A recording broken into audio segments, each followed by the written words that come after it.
Saludos y bienvenidos a este cuarto capítulo de Misterios del Tercer Mundo. En esta emisión narraremos anécdotas sobre algunas casas donde se han presenciado energías sobrenaturales. Recuerda que puedes mandarnos tus anécdotas al correo misteriosde3m@gmail.com para que sean narradas en nuestro programa. Sin más preámbulos, leamos los correos que nos hicieron llegar para este capítulo. Esta historia se titula La casa de Don Juan Manuel. Esta es una leyenda que existe en la preciosa Ciudad de México y que por décadas ha aterrorizado a todos los amantes de lo sobrenatural. Existe una casa muy antigua sobre la calle de Uruguay, en el número 94, en pleno centro histórico de la urbe. Este lugar es conocido como la casa de Don Juan Manuel y de ella se cuenta una historia tanto curiosa como macabra. Ocurrió en pleno siglo XVI, cuando las costumbres de la ciudad eran más tranquilas que las de ahora. Habitaba allí don Juan Manuel de Solorzano, un acaudalado hombre que parecía tenerlo todo: reputación, juventud, una esposa muy bella y una buena posición económica. Pero así como era jovial y próspero, don Juan Manuel también era un hombre sumamente celoso. Hace tiempo que tenía sospechas de que su mujer le estaba siendo infiel. Vivía vigilándola todo el tiempo, atormentándose por ser un marido cornudo y rabiando al pensar que se estaban aprovechando de su voluntad. Su obsesión llegó a tanto que un buen día, desesperado por saber quién era ese con que su esposa lo engañaba, le ofreció su alma al diablo para conocer la respuesta. Una noche oscura, a las 11 de la noche, don Juan Manuel esperó a la vuelta de su casa para conocer al supuesto amante de su esposa. Vio que un hombre se acercaba por la acera y a sangre fría lo mató hundiéndole un puñal en el pecho. No obstante, el diablo lo había engañado, y él había asesinado a un inocente que a partir de ese entonces estaría condenado a matar a más hombres desafortunados hasta encontrar al culpable. Y es así como comienza la leyenda. Se dice que si pasas a las 11 de la noche por la calle de Uruguay, frente a la casa de don Juan Manuel, aparece un hombre alto y envuelto en su capa negra que te preguntará la hora. Si la víctima contesta que son las 11, el desconocido contesta: dichoso aquel que conoce la hora de su muerte, y procede a enterrar un filoso puñal en su pecho. Cuenta la historia que estará condenado a repetir el mismo crimen una y otra vez hasta el final de los tiempos, como castigo por haber vendido su alma al diablo y dejarse llevar por los celos. Se dice que don Juan Manuel simplemente desapareció en su tiempo y que su esposa, que también estaba libre de culpa, se volvió a casar con otro hombre. Hoy en día, el número 94 de Uruguay se conserva por su inmensa belleza y valor histórico, contando con la protección del Instituto Nacional de Antropología e Historia y el Instituto Nacional de Bellas Artes. Es posible visitarlo y apreciar todos los aspectos que hasta la actualidad mantienen viva una de las leyendas más queridas de México. La casa de don Juan Manuel además está disponible como salón para eventos y fiestas privadas. En ella se han celebrado bodas, aniversarios y otros eventos de gran interés. Nuestra siguiente historia nos la manda Jessica Pérez y se titula Alguien vive con nosotros. Mi casa se encuentra ubicada en el Cerro del Vigilante, en la colonia Romeros de Terreno, en la Ciudad de México. Es una casa común, solo que un poco vieja. Cuando la compraron mis padres ya tenía un par de décadas de ser construida y eso fue hace 18 años. De chico uno cree en fantasmas, pero le da una explicación irreal, como si fueran seres que vinieran de otro planeta específicamente a asustarnos. Con el tiempo he aprendido que esa tal vez no sea la razón más veraz, ya que he llegado a la conclusión de que los fantasmas sí existen, pero no para hacernos la vida miserable, sino para mejorar la suya. Tenía 8 años cuando ocurrió el primer suceso paranormal en mi casa. No sé si llamarlo así, pero recuerdo el miedo escalofriante que sentimos mi hermana y yo. Dormíamos en el mismo cuarto, cuando un día, al estar ya a punto de entrar al país de los sueños, nos despertaron unos pasos un tanto toscos cerca de la puerta de nuestra recámara. Mi hermana en su cama y yo en la mía, permanecimos asustadas sin decir palabra alguna, hasta que decidimos pasar la noche en el cuarto de mis padres. Los años pasaron y los sucesos no se detuvieron. De hecho, se han vuelto una constante y algo con lo que hasta cierto punto hemos aprendido a vivir. Hace algunos años, cuando mi hermano apenas tenía unos 9, estábamos jugando en su cuarto, cuando de pronto vio a un hombre viejo parado en el pasillo. Fue hacia mi mamá y le preguntó por qué había un hombre en la casa. Cuando mi mamá asustada fue a revisar, ya no había nadie. Al poco tiempo se acercó la Navidad. Recuerdo que estaba en mi cuarto arreglándome para la cena cuando de pronto oí que gritaban mi nombre. Era una voz femenina, por lo que intuí que era mi mamá. Yo, reaccionando, contestaba ¿qué?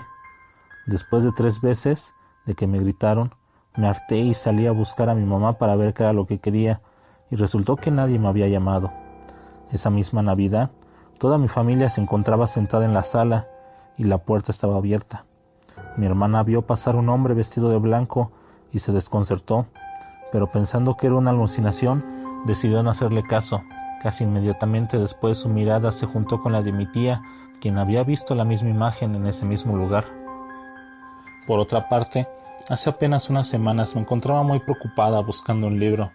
Se lo había pedido a mi papá y me dijo que no lo tenía. Entonces busqué en internet el cuento que necesitaba leer del libro, pero no corrí con mucha suerte. De pronto sonó el teléfono, pero para ir a contestar se debe pasar enfrente de un enorme librero viejo. Es entonces que me detuve en un punto sin saber la razón. Cuando regresé de contestar la llamada, volví al punto donde me había quedado pensativa, y de repente se escuchó un golpe en el piso. Resultó que se había caído un libro del librero, y resultó que era el libro que yo buscaba.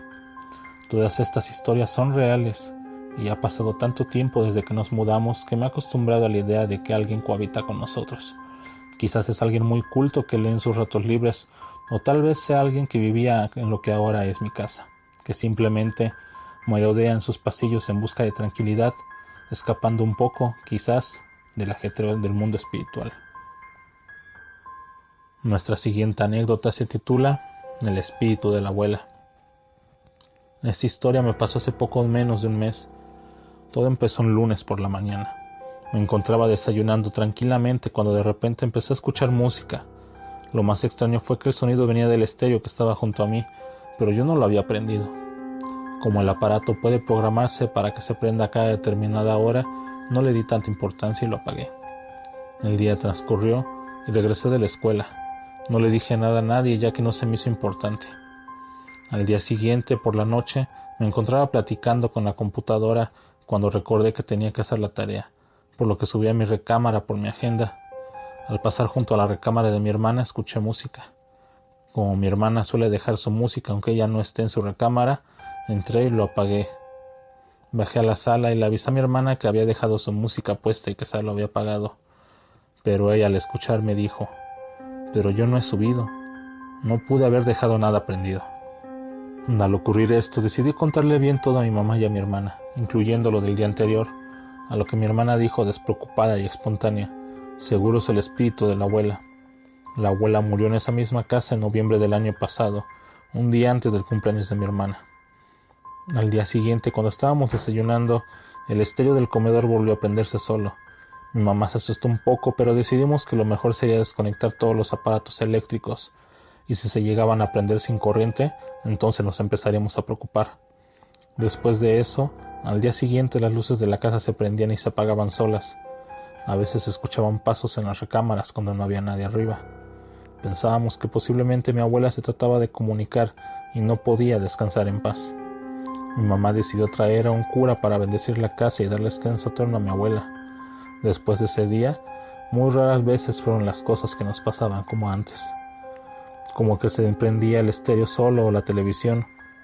Los días han transcurrido y nada raro ha vuelto a suceder, pero ahora procuramos no dejar nada conectado por temor de que se vuelva a suceder algo paranormal. Sigamos con la siguiente anécdota. Esta nos la manda Guadalupe Gómez y lleva por título La enorme sombra. En la casa de mi tía espantan. Ya han pasado varios acontecimientos con diferentes personas que aseguran los hechos. Dicen que mi abuela murió un día que no había nadie en la casa más que uno de mis primos. Sin embargo, conforme pasa el tiempo se han encontrado otras razones de que en esa casa espanten. Desde que soy pequeña recuerdo que me contaron que a mi papá no le gustaba dormir en la casa de la tía Lilia. En esa casa mi abuela tenía una habitación como su preferida y siempre la ocupaba. Desde su muerte mi tía decidió volverlo un cuarto de visitas. A los pocos meses de esto, mis papás decidieron ir a pueblo y pasar la noche con la tía Lilia. Al dormir, mi papá sintió una presencia que no la dejaba despertar, pero que al mismo tiempo era reconfortante. Le dio un beso en la mejilla y se marchó. Años después, cuando yo ya había nacido, sentía que algo en el área de las recámaras de esa casa no me gustaba. Tenía cuadros muy extraños. De hecho, uno era de un retrato de una ofrenda. En la sala de la televisión había un altar pequeño con las fotografías de los abuelos, altar que hasta la fecha no se ha quitado. El escenario ya era de por sí escalofriante. Pasaron aproximadamente 15 años y mis papás, uno de mis hermanos con su esposa y yo, decidimos quedarnos en la casa de mi tía. Mi cuñada no sabía sobre estas historias porque es muy miedosa y ya no había ocurrido ningún acontecimiento de ese tipo. Esa noche, mientras yo dormía en el sofá de la sala de televisión, escuché gritos horribles.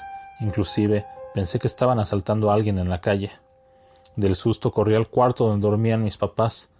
Mi mamá salió de la recámara y se asomó a las otras, en las cuales mi hermano Antonio y su esposa estaban muy asustados. Cuenta mi hermano que sintió una presencia muy extraña y su esposa también. A pesar de estar dormidos, gritaron y cayeron de la cama. Era una enorme sombra negra, con figura femenina y falda amplia, pero a la que no se le alcanzaba a ver el rostro. Sin embargo, para no armar un alboroto no contamos nada a nadie y dejamos las cosas así. Meses después, mi hermano Esteban, su esposa, mis papás y yo decidimos ir a visitar a mi tía nuevamente. Como ya era muy tarde, decidimos pasar la noche ahí. A altas horas de la madrugada, después de tratar de conciliar el sueño con la incertidumbre de que se me fuera a aparecer algo, escuché un grito. En ese momento desperté y pensé que estaba soñando. Sin embargo, los gritos seguían y esta vez era mi hermano el que decía algo. Mi mamá salió de la habitación, yo me levanté del sofá y juntas corrimos a ver qué era lo que estaba pasando. Mi cuñada estaba bañada en llanto. No pudo decir mucho. Simplemente recordaba que no podía despertarse y sentí una presencia que la observaba. Era una enorme sombra negra, en forma de mujer que se le iba acercando poco a poco.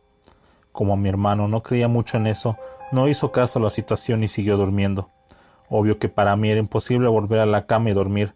Ese día decidí no quedarme más en esa casa, y hasta la fecha no he vuelto. Singularmente, la familia completa de parte de mi papá decidió pasar Año Nuevo ahí, en la casa de la tía Lilia. Mi tía Alejandra y mi tío Humberto pasaron la noche allí, pero nosotros decidimos quedarnos en otro lado. Al siguiente día, después de la cena, mi tío Humberto empezó a contar lo que había pasado la noche anterior, en la misma recámara donde había pasado todas estas cosas. Una presencia no lo dejó dormir. La misma sombra negra se le acercó y por más que trataba de volver a conciliar el sueño, la visión aparecía. Fue entonces cuando mi tía nos confesó que sucedían cosas extrañas en su casa. Inclusive algunos adornos se movían de su lugar y aparecían en la cocina. Pasó tiempo y empezaron a hacer excavaciones en la casa de al lado de mi tía. Un día una arquitecta llegó tocando la puerta para hacer unas preguntas a mi tía. La arquitecta le comentó que habían encontrado huesos enterrados ahí y que no sabían si la zona fue un cementerio o no, pero para ahorrarse trámites legales, regresaron los huesos a donde estaban y decidieron no comentarlo con nadie. Hasta la fecha, el porqué de todos estos acontecimientos es una incógnita.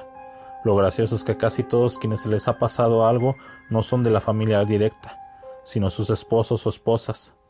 Pero siempre surge la duda de saber por qué hay algo o alguien que se aparece manifestándose en diversas formas. Hasta aquí termina nuestro capítulo de hoy. Si te gustó, compártelo con tu familia y amigos para que nuestra comunidad siga creciendo.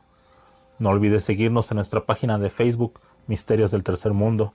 También puedes encontrarnos en nuestra cuenta de Instagram como Misterios3DM, donde subiremos algunas historias o datos anormales de zonas y personas que habitan en este mundo.